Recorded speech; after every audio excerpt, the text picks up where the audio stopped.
नैयर बुखारी साहब, बहुत बहुत शुक्रिया, आपने हमें ज्वाइन किया। देखिए, पाकिस्तान के अंदर आपको तो मेरे से बेहतर पता है कि कोई भी वज़ीर आज़म अपनी मुद्दत पूरी नहीं करता। तो अभी आप कहते हैं ना, पाकिस्तान के अंदर 2 या 3 ईयर इच होनी शुरू हो जाती है। अभी भी क्या सराहियाँ इस्लामाबाद शहर में, जहाँ पे मैं और आप रहते हैं, ये हो रही हैं, और ख़ुद फैसल वाउडा साहब कह रहे हैं कि जी नून लीग बैड ब्रांड है, सस्टेनेबल नहीं है। तो आप इस हुकूमत को अपनी मुद्दत, या इस वज़ीर आज़म को अपनी मुद्दत पूरी करते हुए देख रहे हैं? शुक्रिया। गुजारिश है कि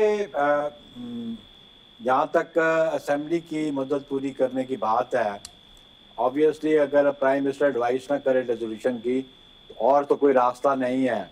राइट। अब तो 58 टू बी आइन का हिस्सा नहीं है, तो रेजोल्यूशन तो असेंबली की प्राइम मिनिस्टर की एडवाइस पे हो सकती है। और गवर्नमेंट, मैं समझता हूँ कि प्राइम मिनिस्टर की रिमूवल दो तरीके से होती है, या वो रिज़ाइन कर जाए या वो वोट ऑफ नो कॉन्फिडेंस उनके खिलाफ हो जाए। दो ही सूरत हाल है। और वज़ीर आज़म वो बनता है कि जिसके पास नेशनल असेंबली में मेजॉरिटी हो। तो ये तीन बातें बड़ी इम्पोर्टेंट हैं। वाडा साहब कहते हैं वो वेल इन्फॉर्म्ड होंगे, वो पार्लियामेंट के मेंबर भी हैं, लेकिन अगर आप ये देखती हैं कि आया prime minister would resign himself, I don't think so.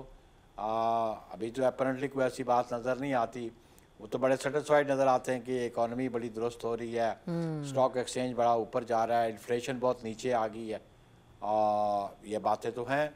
अगर वो रिज़ाइन नहीं करते, उनके खिलाफ नो कॉन्फिडेंस, तो पीपल्स पार्टी ने ये ज़रूर अश्योर किया था कि हम आपको सपोर्ट करेंगे, हम आपकी गवर्नमेंट का हिस्सा नहीं बनेंगे, आपकी कैबिनेट की स्लॉट हम नहीं लेंगे, लेकिन नेशनल असेंबली में हम आपकी मेजॉरिटी टूटने नहीं देंगे, हम आपकी सपोर्ट जारी रखेंगे।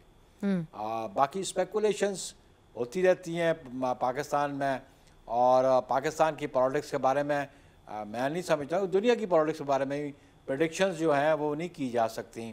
नहीं, जाहिर है, मगर चूंकि आप एक ज़ीरक सियासतदान भी हैं, कानून को भी अच्छी तरीके से समझते हैं, और चूंकि फैसल वाउडा साहब जो है वो बाअसर जो हल्के हैं उनसे ज़्यादा इन्फॉर्म्ड रहते हैं, तो जब वो कोई बात कहते हैं, तो जिस तरह एक ज़माने में टीवी चैनल शेख रशीद साहब को चलाया करते थे, तो अब फैसल वाउडा साहब को भी चलाते हैं, तो जब वो कहते हैं बैड ब्रांड, तो फिर सबके कान ज़रूर खड़े होते हैं। इसलिए मैंने आपसे ये सवाल किया।